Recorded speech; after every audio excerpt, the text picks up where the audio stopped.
Hey everybody, we're going to be reading Holes by Louis Sachar. I think I might be saying his last name wrong. It might be Louis Sachar, but either way, let's get started. This is an awesome story. I read it when I was younger and I love it. I'm also really excited because we're going to be able to watch a movie together after we're done reading this book. So I hope you enjoy the story as much as I do. Um, I don't want to give away too much information, but this book is about the adventures of a young boy that he gets sent away because he got in trouble. And he's kind of like at a detention camp where at this detention he has to dig a lot of holes. And he has some adventures there. So let's begin. Part 1. You are entering Camp Green Lake. Chapter 1. There's no lake at Camp Green Lake.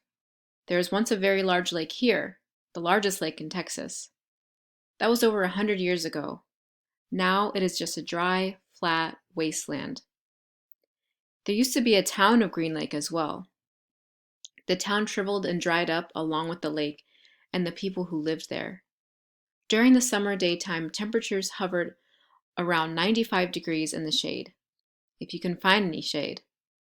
There's not much shade in a big, dry lake. The only trees are two old oaks on the eastern edge of the lake.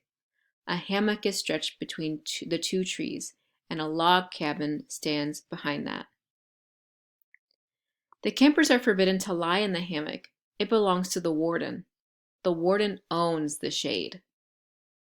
Out on the lake, rattlesnakes and scorpions find shade under rocks and in the holes dug by the campers.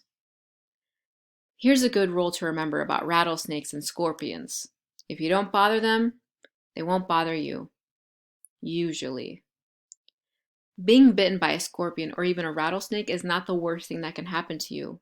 You won't die. Usually. Sometimes a camper will try to be bitten by a scorpion or even a small rattlesnake.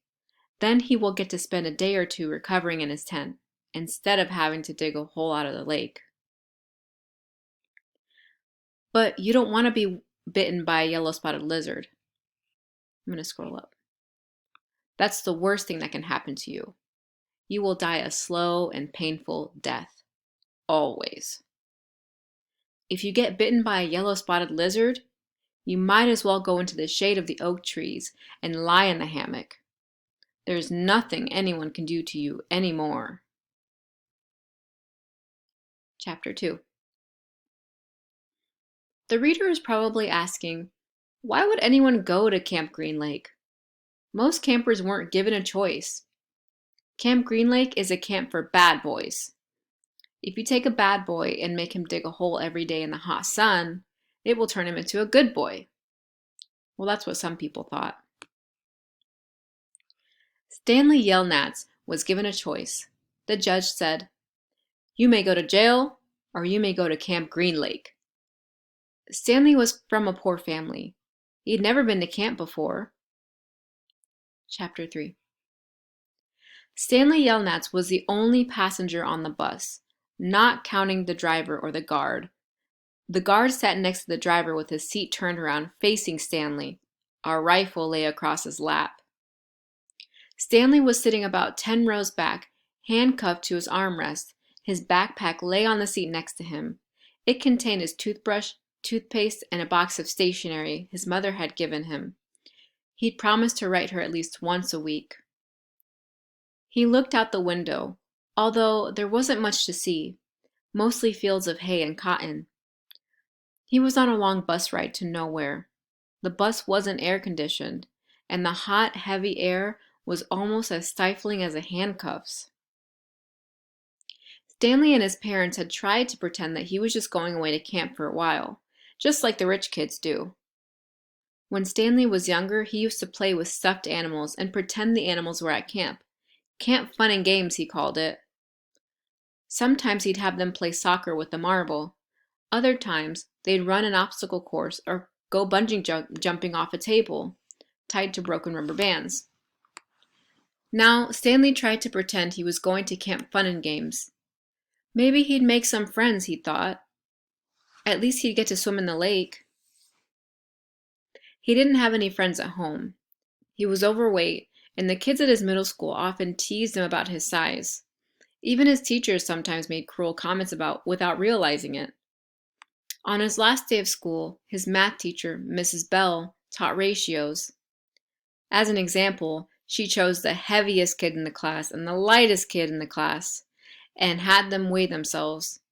Stanley weighed 3 times as much as the other boy, and Mrs. Bell wrote the ratio on the board, 3-to-1, unaware of how much embarrassment she had just caused both of them. Stanley was arrested later that day. He looked at the guard who sat slumped in his seat and wondered if he'd fallen asleep. The guard was wearing sunglasses, so Stanley couldn't see his eyes. Stanley was not a bad kid. He was innocent of the crime for which he was convicted. He'd just been in the wrong place at the wrong time. It was all because of his no good, dirty, rotten, pig-stealing great-great-grandfather.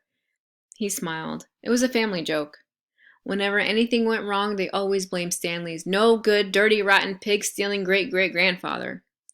Supposedly, he had a great-great-grandfather who had stolen a pig from a one-legged gypsy, and she put a curse on him and all his descendants. Stanley and his parents didn't believe in curses, of course, but whenever anything went wrong, it felt good to be able to blame someone. Things went wrong a lot. They always seemed to be in the wrong place at the wrong time. He looked out the window at the vast emptiness. He watched the rise and fall of a telephone wire. In his mind, he could hear his father's gruff voice softly singing to him. If only, the woodpecker sighs, the bark on the tree was just a little bit softer, while the wolf waits below, hungry and lonely, he cries to the moon, if only, if only. It was a song his father used to sing him. The melody was sweet and sad, but Stanley's favorite part was when his father would howl the word moon. The bus hit a small bump and the guard sat up, instantly alert. Stanley's father was an inventor. To be a successful inventor, you need 3 things: intelligence, perseverance, and just a little bit of luck. Stanley's father was smart and had a lot of perseverance. Once he started a project, he would work on it for 10 years. He would work on it for years, often going days without sleep. He just never had any luck. Every time an experiment failed, Stanley could hear him cursing his dirty, rotten, pig-stealing great-grandfather. Stanley's father was also named Stanley Yelnats. Stanley's father's full name was Stanley Yelnats III. Our Stanley is Stanley Yelnats IV. Everyone in his family had always liked the fact that Stanley Yelnats was spelled the same frontward and backward. So they kept naming their son Stanley. Stanley was an only child, as was every other Stanley Yelnats before him. All of them had something else in common. Despite their awful luck, they always remained hopeful. As Stanley's father liked to say, "I learned from failure." But perhaps that was part of the curse as well. If Stanley and his father weren't always hopeful, then it wouldn't hurt so much every time their hopes were crushed. Not every Stanley Yelnats had been a failure. Stanley's mother often pointed out whenever Stanley or his father became so discouraged that they actually started to believe in the curse. The first Stanley Yelnats, Stanley's great-grandfather, had made a fortune in the stock market. He couldn't have been too unlucky. At such times, she neglected to mention the bad luck that befell the first Stanley Yelnats. He lost his entire fortune when he was moving from New York to California. His stagecoach was robbed by the outlaw Kissin' Kate Barlow. If it weren't for that, Stanley's family would now be living in a mansion on a beach in California. Instead, they were crammed in a tiny apartment that smelled of burning rubber and foot odor. If only, if only. The apartment smelled the way it did because Stanley's father was trying to invent a way to recycle old sneakers. The first person who finds use for old sneakers, he said, will be a very rich man. It was his latest project that led to Stanley's arrest. The bus ride became increasingly bumpy. because the road was no longer paved. Actually, Stanley had been impressed when he first found out that his great-grandfather was robbed by Kissing Kate Barlow. True, he would have preferred living on the beach in California, but it was still kind of cool to have someone in your family robbed by a famous outlaw. Kate Barlow didn't actually kiss Stanley's great-grandfather. That would have been really cool. But she only kissed the men she killed. Instead, she robbed him and left him stranded in the middle of the desert. He was lucky to have survived, Stanley's mother was quick to point out. The bus was slowing down.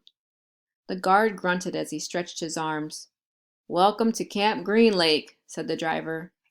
Stanley looked out the window. He couldn't see a lake, and hardly anything was green. Chapter 4. Stanley felt somewhat dazed as the guard unlocked his handcuffs and let him off the bus. He'd been on the bus for over 8 hours.